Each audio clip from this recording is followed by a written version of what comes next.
Partout, il y a des gens à connaître. Ils sont des bâtisseurs qui ont défié les obstacles, gravi les échelons, surmonté leurs craintes. Ils ont de l'intuition, du courage, un sens de l'équilibre, une équipe bien rodée. Et chacun d'eux a son histoire de succès. Bienvenue, chers amis, à Histoire de succès, émission inspirante. Parce que des bonnes nouvelles au menu pour la prochaine demi-heure. Merci aux gens de chez Fabien qui nous reçoivent si merveilleusement bien, avec beaucoup de chaleur dans les deux sens du terme. D'ailleurs, un endroit fort invitant, une institution du côté de Terrebonne. Bonjour, messieurs, dames. Bonjour. Bienvenue à l'émission, ça va bien? Oui. On salue Lisa Goulet, Jonathan Riberdy, qui sont nos invités de chez Aiguizatec. Vous allez bien? Oui, ça va bien. Merci d'être là. Et de l'autre côté, bien, là, c'est mère et fils, évidemment. On va parler d'une entreprise familiale et on va aussi parler, bien sûr, à Nicolas Nadeau de Format Construction qui est là. Bonjour, Nicolas. Bonjour, bonjour. Quel beau prénom. Mais oui. On aime ça. Le plus beau. Prénom. Oui, c'est ça. Et là, on salue également l'ami Marc-André Lefebvre de RMT Équipe ou Équipement, on va le dire comme ça. RMT Équipement. On va regarder le reportage qu'on a préparé ensemble. Chez RMT Équipement, c'est Marc-André qui nous reçoit. Bonjour Marc-André, ça va bien? Oui. Ben Merci. oui, merci de nous recevoir. De belles installations du côté de Blainville, quartier industriel. Oui. Depuis combien de temps? Depuis 3 ans déjà. 3 ans? Oui. Bien. On a fait ça sur mesure. Vous allez comprendre pourquoi sur mesure. On va expliquer ce que fait RMT d'abord au quotidien. Bien, RMT, Nicolas, dans le fond, on est spécialisé dans deux choses. Système de pesage et caméra de recul. Bien. Principalement dans 3 secteurs d'activité. L'équipement lourd, le transport et la manutention. Bien. Ça a commencé comment et qui a eu l'ingénieuse idée au départ ou qui s'est partagé l'ingénieuse idée au départ? Bien, mon père et moi, on a débuté l'entreprise en 1998 et mon père était déjà dans le domaine auparavant. OK. Et l'idée de travailler ensemble, ça nous... Ça vous travaillait l'esprit, là. Oui, absolument, c'est depuis que bien. j'étais tout petit. OK. Donc, on a repris un petit peu d'où mon père avait laissé. On a ajouté des nouvelles lignes de produits. Puis RMT, bien, c'est 3 lettres. R, mon père, Robert, M, Marc, puis T, technologie. Merveilleux. Nous, dans le fond, au Québec, il y a des lois pour les masses maximales de transport qui peuvent être chargées dans des camions. Et à un moment donné, le gouvernement s'est mis à restreindre ou je dirais plutôt à appliquer ces lois-là de façon plus sévère. OK. Et nos clients se faisaient vérifier de plus en plus sur les autoroutes, Ah oui. avaient des amendes de surcharge. Et notre premier système de pesage, qui était sur un chargeur dans une carrière, était un des éléments qui permettait à nos clients de justement empêcher ces surcharges-là Ça, c'est facilement. intéressant. Donc, de savoir quel poids on a derrière. Oui, c'est vraiment important si on ne veut pas se ramasser avec des sillons dans les autoroutes, Tout à de fait. limiter les charges. Et nous, bien, ça nous a aidés, c'est sûr et certain, mais on avait le bon produit au bon moment. Et aujourd'hui, bien, on a extensionné notre ligne de produits à travers ces clients-là dans l'équipement de construction. C'est extraordinaire. Les bons produits au bon moment, c'est une chose. Et je sais que par humilité, tu ne le diras pas, mais ça prend aussi de l'huile de bras. Ça prend du travail. Oui, puis nous, dans le fond, quand on s'est fait des nouveaux bureaux, on s'est fait des bureaux pour nous, c'est sûr, mais aussi pour nos clients. OK. Le but, c'était de se faire des bureaux où nos distributeurs, nos clients viendraient dire « Hey, les bureaux sont sharp, c'est moderne, c'est fonctionnel. » Puis, c'est ça que ça a l'air d'une compagnie de balance et de caméra qui est bien organisée. Ouais. C'était le sentiment qu'on voulait avoir quand les gens venaient chez nous. Puis c'est le sentiment qu'ils ont. Nous, on a des distributeurs au Canada et aux États-Unis. Donc, quand ils viennent ici, on a une salle de conférence, on a accès à des équipements modernes. Voilà. Donc, le but, c'était de leur dire, vous vendez nos produits chez vous, soyez-en fiers, soyez aussi certains qu'en arrière de chaque produit, il y a du RMT, puis il y a aussi une équipe. Puis moi, mon but comme entrepreneur, c'est de donner les meilleurs outils à mes employés. Et ça démontre la solidité de l'entreprise. Pas juste parce que c'est beau, mais parce que ça démontre justement qu'on a mis du cœur, on a mis les sous, mais le cœur aussi, hein, surtout à la bonne place. On va parler des caméras de recul, parce que ça aussi, ça intéresse bien des gens, je suis convaincu. Qu'est-ce qu'on retrouve comme type de caméra de recul, entre autres? Comme tantôt j'expliquais, on sert 3 secteurs d'activité. Puis pour le domaine de l'équipement lourd, on a un produit de marque Orlaco. Ce sont des caméras hyper robustes, faites pour la poussière, le froid, l'humidité. Et on les installe principalement sur la machinerie lourde, dans le domaine minier. C'est un produit aussi avec des détecteurs de radar. Donc, on peut détecter un objet, faire allumer la caméra automatiquement. Bien. Donc, un peu comme on retrouve dans les véhicules, mais toujours fait de façon hyper sophistiquée et hyper résistant. Mais oui. Et on a une autre série qu'on vend sur les camions, qu'on appelle la marque TrackVision. C'est un produit qu'on a développé nous-mêmes avec un partenariat d'un fournisseur. Et ces systèmes-là permettent d'installer plusieurs caméras. On fait, exemple, les véhicules de déneigement, qui sont beaucoup sur les autoroutes, beaucoup dans les villes. Il y a beaucoup de gens autour. Donc ça, c'est des systèmes qu'on installe énormément avec 1, 2, 3 ou 4 caméras sur un véhicule comme un camion de 10 roues. Bien. Donc chez nous, c'est la sécurité, c'est une des choses importantes. Ça sauve des vies, mais ça sauve aussi beaucoup de coûts des fois, juste en dommages qu'on peut sauver. Donc, absolument. Mais qu'est-ce qui représente le plus gros défi pour vous autres au quotidien chez RMT? C'est la recherche, c'est beaucoup la recherche et le développement? Oui, mais maintenant, avec la fabrication de systèmes électroniques, maintenant, on est capable de développer nos propres produits. Donc, les produits BRT qui sont venus via une acquisition nous ont permis maintenant de développer des nouvelles séries de produits, des nouvelles balances qui vont sur les camions, les 10 roues, les 12 roues, les semi-remorques. Pour nous, c'est intéressant parce que ça nous permet aussi d'aller voir des clients et d'être capable aussi maintenant d'envisager une solution personnalisée à ces clients-là, mais aussi de voir avec notre réseau de distribution des nouveaux produits à vendre à travers ce réseau-là. Ah oui! Puis on a des partenaires aussi avec qui on travaille depuis très longtemps, mais d'avoir aussi, je dirais, cette notion-là, cette capacité-là, ça amène une autre envergure à l'entreprise. Puis c'est des choses qui nous permet de solidifier ou de consolider un peu plus notre place dans le domaine parce que c'est très compétitif. Ah, j'imagine. Mais ça vous donne, j'imagine, aussi une façon, Marc-André, de tâter le pouls de ce qui se fait à l'ensemble de la planète, on va le dire comme ça aussi. Hein? Prendre des idées, ou être inspiré par certains besoins, parce qu'il y a des besoins qui doivent être croissants, j'imagine. Il y a des besoins qui sont croissants. C'est sûr que de réinventer la roue aujourd'hui dans les années 2000, c'est très difficile. Oui. On regarde, on dirait que tout existe. Donc, les meilleures idées, c'est pas compliqué, ils viennent de nos clients. Ah oui. Puis souvent, moi j'ai une bonne écoute. Et c'est ce que j'essaie d'amener avec nos gens. Puis des fois, dans un paquet d'idées, il y a un petit filon là-dedans qui est extrêmement intéressant. Et si on le développe, et là on amène notre expertise, notre expérience, puis notre génie un peu là-dedans, on peut faire quelque chose qui n'est pas juste bon pour notre client 1, mais excellent aussi pour plein d'autres clients. Et tous vont s'y reconnaître, évidemment, parce que dans la même industrie, ou à peu près, ou en parallèle, ils ont à peu près les mêmes besoins, justement. Donc, on dit, les clients au Québec, au Canada, aux États-Unis, en Europe, je voyage beaucoup. Ouais. Ils vont chialer sur toutes les mêmes choses. Ah oui! Mais les besoins se ressemblent, effectivement. Ça, c'est intéressant. Bien oui, tout à fait. On sait comment ajuster le tir, proposer quelque chose, mais comme tu le disais bien, avec justesse, d'être à l'écoute, de faire finalement le procédé inverse. Par les nouveaux besoins, on va essayer d'ajuster le tir. Avec l'expertise qu'on a ici, on va vous dire si c'est possible ou pas, ou à peu près. Dans un marché où, au Québec, on a quand même accès à de la technologie et de la main-d'œuvre qualifiée, ça nous donne vraiment quelque chose chez nous, RMT, d'avoir la possibilité de conquérir le monde. Ah, absolument. Ça, c'est intéressant. Et de savoir que le produit est fait au Québec, en entier, ça, c'est très, très valorisant. On est très fiers de ça. Merci beaucoup, mon cher Marc-André. Salutations à la belle équipe également. Parfait. Merci. On demande maintenant à Nicolas de poser sa question à Marc-André. Oui, Marc-André, comment a débuté RMT? On a débuté en 1998, mon papa et moi, tous les deux dans son salon. Et mon père et moi, dans le fond, c'était un petit peu un rêve d'enfance de travailler ensemble. Donc, lorsque j'ai terminé mes études en finance et en gestion, on a commencé ce travail-là ensemble, puis on a su tout de suite qu'on avait une chimie. RMT, comme je disais tantôt, ça a 20 ans. Mon père a fait 15 ans à mes côtés. Puis, fil en aiguille, un jour, on a trouvé des nouveaux produits. Puis c'était arrivé de toutes sortes de façons où tu prends une revue chez un client, tu trouves un produit, tu dis « Hey, ça serait peut-être le fun de vendre ce produit-là ». Tu l'appelles en Italie. Ça devient un jour ton plus gros produit, ton plus gros vendeur. Tu deviens leur plus gros distributeur au monde. Et de fil en aiguille, tu te bâtis une entreprise à travers quelque chose que tu n'avais peut-être pas prévu. C'est vrai. Puis qui aujourd'hui donne du travail à plusieurs personnes. Et tout un élan. Et c'est ça où cet entrepreneur, vous le vivez aussi. Il y a peut-être des choses que vous pensiez jamais réaliser au jour J. Et là, dans votre évolution, par le PIF, des fois, on dit « Ah, on va essayer ça. » Et aujourd'hui, avec la mondialisation aussi, on peut tisser des liens un peu partout, j'imagine. Jonathan, sa question maintenant?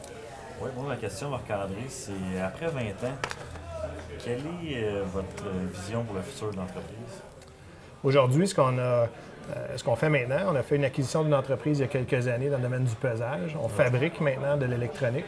Et ce qu'on veut de plus en plus, c'est éventuellement être capable de développer nos produits, nos technologies, pour avoir, dans le fond, 100 de notre destinée entre nos mains. Ah oui, Donc, ça c'est intéressant, beau défi. C'est un peu vers là où on s'en va.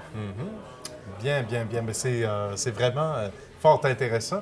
Et on va poursuivre maintenant en parlant de passion et justement de gens qui aiment bien le secteur, on va le dire, élargi du monde de la construction des outils, de tout ce que ça englobe. Mais au niveau de la formation, cette fois-ci, c'est tourné du côté de Nicolas qu'on est allé visiter avec le paternel, André également, au cours des derniers jours. On regarde ce que ça donne.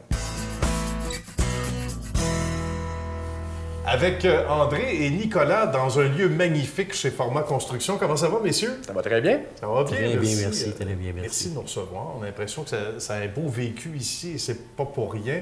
On va expliquer ce que fait Format Construction. Comment tout ça est né? Avec notre ami André, d'abord, il y a quelques années quand même. D'accord. C'est né d'une longue démarche, là, pas nécessairement planifiée. Là. OK. Pour avoir du succès en formation, je pense que ça prend 3 choses. Oui. D'abord, des bons formateurs. Oui. Un bon formateur, c'est celui qui a de l'expérience en formation, qui est capable de passer le message. J'ai donné ma première formation professionnelle. Oui. J'étais en Abitibi, j'avais 21 ans. À J'étais 21 le plus ans. petit et le plus jeune de la classe. Oh, ça, c'est particulier. Donnez une Je te formation. garantis pas que ça a été un succès, là. C'était mes premières armes. C'était pas histoire de succès dans ce temps-là. Mais il fallait Non. commencer. Mais c'est Non, spécial, André, à 21 ans, Oui. enseigner à des plus vieux, surtout dans un domaine où certains diront, ouais, ben là, il faut faire attention parce qu'il y en a qui sont bâtis. C'était comment? C'était impressionnant. Je te dis pas que ça a été mes meilleures formations. mais quand même. C'est après ça qu'on s'améliore, naturellement. Oui, c'est certain. Il faut connaître le milieu. Franchement, il faut savoir de quoi on parle. Ben oui, tout le à milieu fait. de la construction, là, je l'ai vraiment, vraiment vécu. Oui. Nicolas, t'es pas né à l'époque. Ça fait déjà 40 ans. OK. Et c'était un contrat que j'avais eu de l'AEC. L'AEC, c'est l'Association des entrepreneurs en construction du Québec, qui était à l'époque la grosse association d'entrepreneurs au Québec. OK, d'accord. Et il m'avait recruté pour donner des formations. À ce temps-là, c'était plus par rapport à la sécurité. Parce que tous les entrepreneurs qui n'avaient pas suivi la formation en sécurité, qui maintenant tout le monde doit la suivre, perdaient leur licence. Ah, d'accord. Donc, OK. il Selon fallait les normes, donner évidemment, un de gros l'époque. coup par rapport à ça. OK. Donc, ça, c'est la connaissance du milieu. Puis, il faut dire que mon grand-père était entrepreneur aussi. Ah bon? Je n'arrivais pas OK. dans l'inconnu. Une affaire de là-dedans. famille, là. Oui, C'est certain. exactement. On aime ça. Exactement. Et ce qui est très précieux, selon moi, là, c'est le 3e volet. OK. C'est le matériel didactique. Tu peux avoir toutes les connaissances que tu as. Si tu n'as pas les Oui, outils nécessaires. Et j'ai produit une quantité assez, bon, pas extraordinaire, mais j'ai produit beaucoup de matériel didactique OK. pour la Société d'assurance automobile du Québec, pour Vidéotron, oui. pour différentes associations. J'ai produit du matériel didactique. Ça va de formation à l'époque qui existait presque pas, entre autres, sur l'apprentissage du code de sécurité routière. Ben voilà. Qui était en relation avec Vidéotron. Là, ça s'appelait Vidéo. On peut en parler, oui, c'est ça, rapidement. Vidéo, quand le fameux cours de conduite qu'on prenait C'est ça. sur le 27, je pense, le canal 27, quelque chose comme ça. Ben, c'était moi derrière. Ben oui, c'était André, ça prenait des humains, des experts. C'était moi derrière. Et l'avantage qu'on avait par rapport au code de sécurité routière, pour qu'on comprenne bien, c'était que des photos live. OK. Au lieu d'avoir des illustrations qu'on retrouvait dans le code, c'était du live. Là, il arrêtait ça, il dit, est-ce que j'ai le droit de tourner à gauche? Ah, c'est bien ça. Ça permettait de comprendre. Puis Ça, on ça se a eu un souvient- gros succès chez les jeunes, Ah oui, naturellement. sans doute. Puis ça marque l'esprit parce qu'on s'en rappelle encore. À travers toutes ces années-là, parce que malheureusement le temps file, mais comment on arrive à Format Construction aujourd'hui, en 2018, l'arrivée de Nicolas, il y a quelques années, qui a contribué aussi à sa manière, parce que c'est souvent ça, Je les pense que entreprises j'avais les familiales. outils nécessaires pour faire un bon travail. OK. Ce qui me manquait, c'est quelqu'un derrière qui va mettre tout ça en structure, qui va fonder la compagnie, etc. Ça, ça a OK. été le travail. Et qui fait très bien encore, d'ailleurs. Ben C'est oui, très bien c'est pour ça avec qu'il est le à Histoire de succès aussi, pas juste parce que c'est le fils d'André. T'as beau avoir la meilleure formation possible, si personne ne la connaît, Non, c'est ça sert à certain. rien.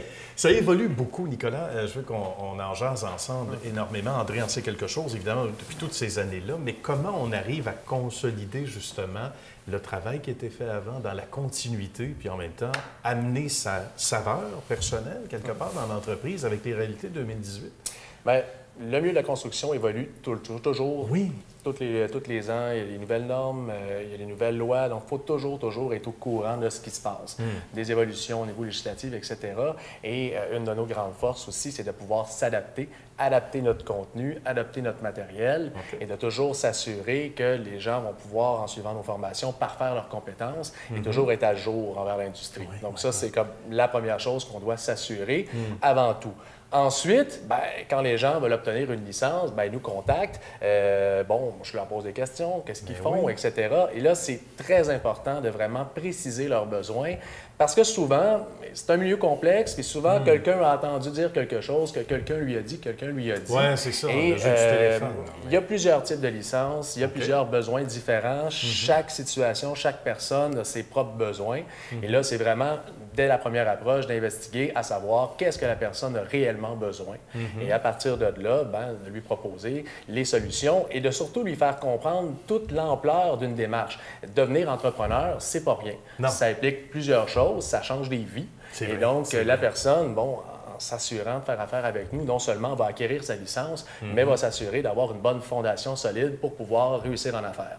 Donc, pour faire une analogie peut-être un peu simple, mais très véridique, lorsqu'on construit une maison, si les fondations sont stables, si les fondations sont faites de façon durable, le reste va pouvoir monter sans problème. Si les fondations sont pas tellement stables, ça se peut que ça parte tout croche, peut que ça tombe.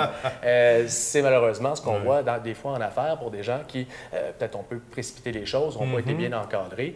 Nous, ce qu'on veut, c'est de s'assurer non seulement que les gens acquérissent leur licence, deviennent des entrepreneurs, mais deviennent des bons entrepreneurs qui vont pouvoir réussir en affaires. C'est extraordinaire parce que vous devez avoir de beaux témoignages de gens qui se découvrent comme entrepreneurs, mais à qui vous donnez des outils réels, puis qui partent avec, comme disait Nicolas, avec une belle image tantôt, avec des structures solides, très, très solides. Là. Effectivement. C'est la clé de la réussite. De notre côté, c'est notre valorisation, mais c'est la clé de réussite de leur côté à eux.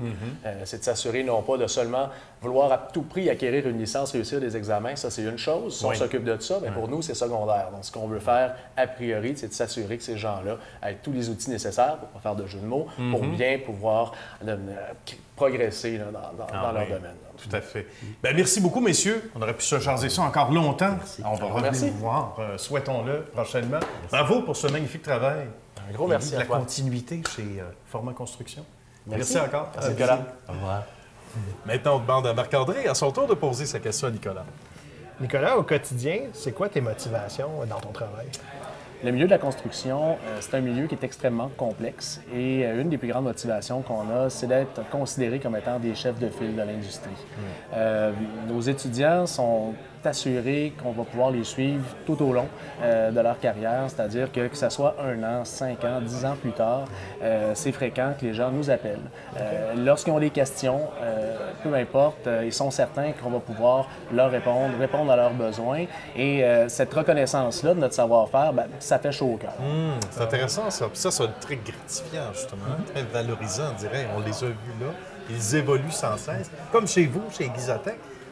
Lisa est inspirée par une question maintenant pour Nicolas. Oui, Nicolas, comment vous vivez au quotidien la relation père-fils à l'intérieur de votre entreprise? Très positivement. J'échangerais pour rien au monde mon père comme partenaire d'affaires. Je pense que la clé de la réussite là-dedans, c'est de s'assurer dès le départ qu'au niveau des attentes, au niveau des responsabilités, au niveau des mandats, que tout soit clairement défini. Bien sûr, il y a toujours des adaptations à faire en cours de route, mais à la base, si chacun sait où commence et termine ses champs d'expertise, à partir de là, le reste va de soi. On partage énormément de points en commun, on fait un paquet d'activités hors travail ensemble, puis c'est ce qui permet qu'au bout de la ligne, si on veut réaliser un projet, on ne travaille pas chacun de notre côté en parallèle, on réussit vraiment à agir en complémentarité. Il y a toute une leçon dans ça, toute une belle vision des choses, et ça vous concerne tous aussi, parce qu'autour de la table, des entreprises familiales, on va dire comme ça, et ça, c'est intéressant. On se tourne vers la troisième d'entre elles, chez Lisa et Jonathan, qu'on est allé visiter au cours des derniers jours, d'ailleurs. Chez Exatech avec Jonathan et Lisa qui nous reçoivent. Bonjour, comment ça va? Ça va bien, merci. Merci de nous recevoir chez vous. On est à Delson, dans de magnifiques locaux où ça travaille fort, les amis. au moins une 60aine d'heures par semaine. Ça, c'est parce qu'on arrête de compter après. Parce que des fois, c'est un peu plus que ça. On va parler de ce que l'on fait ici parce que moi, j'ai failli apporter mes patins, mes couteaux de cuisine, mais c'est plus sophistiqué que ça. Hein, Lisa? Donc, Exatex, c'est une entreprise de service qui date de 32 ans. On affûte en moyenne 2000-2500 outils par semaine. Lames de scie circulaire, mèches spirales pour des CNC, mèches de toutes sortes, outils spécialisés, carbure, diamant. Bien. Donc, c'est pas mal différent de ce que les gens peuvent percevoir de qu'est-ce qu'on fait. Quelle est la perception des gens? Parce que là, il y a des gens qui sont à l'écoute et qui ont des entreprises, justement, où on a tant d'outils, tant de travailleurs. Ça peut être les travailleurs autonomes qui ont leur entreprise en construction, ou peu importe, qui ont un certain volume quand même, ça prend un certain volume. On travaille de quelle façon chez vous? C'est quoi l'approche initiale ou quand les gens viennent vers vous? Comment ça fonctionne? Bien, c'est sûr que soit on a des représentants qui peuvent se déplacer chez les clients directement pour aller évaluer les besoins. C'est la première chose qu'on va faire. Bien. On va vraiment faire une évaluation détaillée de tous les besoins, puis après ça, on va arriver avec une offre de service dépendamment de c'est quoi les besoins exactement du client. On s'adapte beaucoup aux besoins de chaque client, dépendamment de la grosseur de l'entreprise. Que ce soit petit, moyenne, grande entreprise, c'est ça notre force. Ça s'est fait avec plusieurs années donc d'expertise, du paternel au départ. Là, vous arrivez en poste, vous autres, et là, il y a une transformation, on va dire comme ça, ou une évolution qui se fait de façon assez spectaculaire. Mais sinon, partout au Québec, on peut faire affaire avec vous et dans des délais très courts, on retrouve nos outils bien aiguisés et bien affûtés. Donc, nos délais peuvent être aussi courts que 2 jours. Oui. Pour les outils plus spécialisés, ça peut aller jusqu'à 2 semaines, mais c'est quand même exceptionnel parce que les outils spécialisés demandent une plus grande attention et manipulation et plus de temps sur les machines.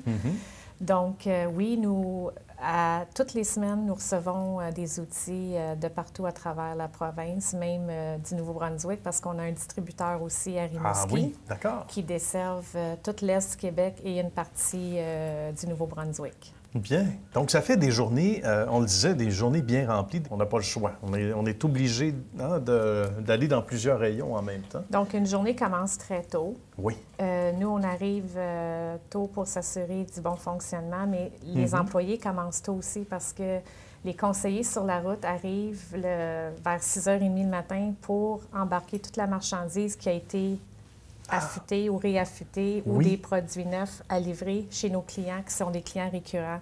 D'accord. Donc, nous devenons un peu partenaires de notre clientèle parce qu'ils se fient sur nous pour leur production. Donc, à tous les matins, les routes sont déjà préparées d'avance la veille. Donc, eux, ils ont à embarquer leur route puis à desservir la clientèle. Donc, il y a 3 façons de desservir notre clientèle, soit par nos conseillers à travers la province, on a des routes prédéterminées, ou par transport, où les clients viennent directement au comptoir. Ici. On a un petit pourcentage de notre clientèle qui demeure encore monsieur, madame, tout le monde. On dessert tous les clients de la région pour leurs besoins résidentiels, mais 90 de notre clientèle, c'est commercial et industriel. C'est quand même exceptionnel, hein? Puis on voit la croissance. On dit que l'appétit vient en manger, mais en même temps, la croissance aussi fait que quand on a bonne réputation, quand les gens, comme ils le sont ici, sont si bien servis à l'extérieur, le mot se parle. Là. Parce que le service que vous offrez, c'est assez unique. Là. Évidemment, c'est assez bien, on a un service distinct. qui est axé sur l'excellence, non seulement au niveau du temps, les délais de livraison, mais au niveau de la qualité. Ce qui fait, comme on a parlé au début, c'est que les clients, c'est des économies directes. Ben oui. Nous, étant donné qu'on veut offrir des produits de qualité puis des outils performants, donc, ce que ça a comme impact pour nos clients, c'est qu'il y a le temps homme qui est moindre pour eux. Donc, les outils, vu qu'ils durent plus longtemps sur les machines, bien, on passe moins de temps à changer les outils. Bien, voilà. Donc, c'est des économies directes pour la clientèle. Donc, c'est pour ça que nous, on prend ça à cœur. On est vraiment partenaire avec nos clients pour leur productivité. Voilà. Et là aussi, le mot se passe. Et de plus en plus, il y a des références qui se font sans doute en disant, regarde, ils font bien leur travail. Une entreprise familiale, c'est une corde de plus à notre arc également. Ça aussi, on vous en parle beaucoup. Les gens en font mention en disant « j'ai connu ton grand-père ou ton père », peu importe. Exactement. Ça revient souvent dans les discussions, les valeurs humaines sont importantes. C'est un service personnalisé. Oui, ça vient avec. Il a vraiment laissé sa marque parce que lui, il était concepteur d'outils. Donc, lui, dans le temps, ça se faisait à la main. Mais nous, on a continué la même philosophie en étant plus au niveau technologique, puis à la fine pointe. Donc, c'est sûr, on commence tous à quelque part, mais l'idée de base du fondateur, c'était faut que les outils durent longtemps pour qu'on ait moins de temps à gaspiller par rapport à changer les outils. Puis, ça paraît pas, mais si on sauve un 3-4 heures par jour, ça paraît là, au bout de l'année. Là. Ça fait partie des coûts d'affûtage pour nos fabricants parce qu'on dessert plusieurs fabricants dans la province. C'est très, très bien. Et contrairement à ce que certains peuvent croire, ou c'est vrai peut-être dans certains domaines, où on dit nos outils, nos appareils durent moins longtemps qu'avant. Oui, mais encore faut-il en prendre soin. Et l'affûtage de qualité, avec des outils de qualité, j'imagine aussi, bien là, on quintuple sans doute la durée de vie, hein, comme au minimum. Au minimum. Ce qu'on est réputé pour aller chercher, ça va être de la vitesse au niveau des outils, vitesse d'avance supérieure à la compétition, durée de vie supérieure, puis durée de vie après l'affûtage supérieure. Ça fait beaucoup de sous économisés et de casse-tête en moins. Une douzaine d'employés en ce moment. Oui. Et ce n'est que le début, comme disait l'autre. Donc, la famille s'agrandit. On les salue également. Et on vous remercie beaucoup, Lisa et Jonathan, d'avoir fait Histoire de succès. Merci d'avoir partagé votre belle histoire avec nous aujourd'hui. On demande maintenant à Nicolas de poser sa question à Jonathan. Oui, Jonathan, quel est le point fort de votre entreprise? Écoute, le point fort de notre entreprise, c'est de s'adapter aux besoins de chaque client, à bien s'adapter aux besoins de chaque client. Petite, grande, moyenne entreprise, peu importe, on va trouver le moyen de vraiment satisfaire leurs besoins selon leurs demandes. Et c'est vrai que c'est du cas par cas chez vous, hein? Oui, évidemment. c'est vraiment du cas par cas. Pas mal, là, on l'a vu dans le reportage. Service personnalisé, l'écoute beaucoup, j'imagine, également. Et Marc-André en sait quelque chose. Il y a sa question maintenant pour Lisa. Oui. Lisa, quels sont vos plans pour le futur de l'entreprise? Donc, nous, comme chef de file dans notre industrie, on continue à croître. On a fait une belle croissance depuis les dernières années. On continue à croître tout en maintenant un excellent service et personnalisé. C'est le défi des grandes entreprises, c'est de garder le service personnalisé, puis c'est notre force aussi. Donc, ça va être ça, les plans pour les prochaines années. C'est vrai que de gérer la croissance, puis ça, vous le savez, vous tous, dans vos entreprises respectives, c'est qu'on n'a pas augmenté la clientèle, on est obligé de déléguer un peu, mais en même temps, il faut que le nous-mêmes refasse surface, l'appréciation du client, le rapport avec le client, ça fait partie des défis, effectivement. C'est un très, très bon point. Bien, messieurs, dames, on va se quitter, mais on ne le fera pas sans dévoiler vos adresses web respectives. D'abord, Lisa, pour Exatech. Exatech.com. Très bien. Pour tous les détails, ceux qui veulent en savoir, en connaître davantage. Mon ami Marc-André. rmtequip.com. .com, tout simplement. C'est un rendez-vous, on est vite rendu. On fait le tour ensemble, c'était pas mal intéressant. Merci Marc-André. Nicolas? Formatconstruction.com, il faut RMAT, construction.com. Très bien. Et sur cnv.ca/TV, vous pourrez revoir éventuellement cette émission. Merci à vous tous d'avoir été là. Merci d'avoir été là. Belle équipe d'Histoire de succès. Ils se sentent tous bien sûr concernés. On se retrouve la semaine prochaine.